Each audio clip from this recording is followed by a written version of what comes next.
Hi. Good to see you. Welcome back to Aspen. Thanks. You know, a lot of fascinating episodes in Russia, but none more fascinating than Prigozhin's mutiny, which was the most direct assault on the Russian state in Vladimir Putin's 23 years in power. I think in many ways it exposed some of the significant weaknesses in the system that Putin has built, weaknesses that already had been laid bare by the disastrous and deeply destructive war that Putin launched 18 months ago in Ukraine. What was remarkable to me, though, was now almost exactly a month ago, today, after Prigozhin launched that mutiny, was the way in which Putin felt compelled to do a deal with his former caterer.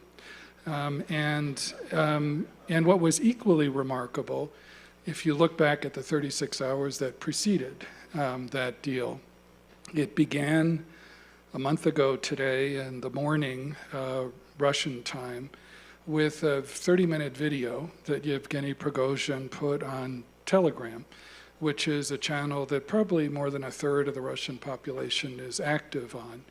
And that video was the most scathing indictment of Putin's rationale for war, of the conduct of the war, of the corruption at the core of Putin's regime that I've heard from a Russian or a non-Russian. The truth is there's a lot of disaffection in Russia, in the elite and outside it in Russia right now, and we're not wasting the opportunity as an intelligence service to try to take advantage of it. MI6 says they're also trying to recruit off this. Is there a friendly rivelalry to get in there first? It's aimed at the same objective right now too.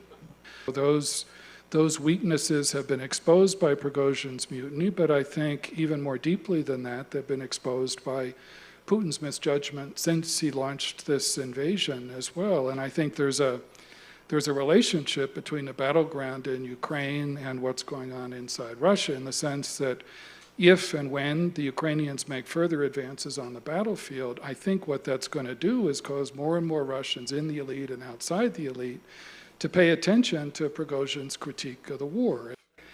Putin is someone who generally thinks that revenge is a dish best served cold, so he's going to try to settle the situation to the extent he can.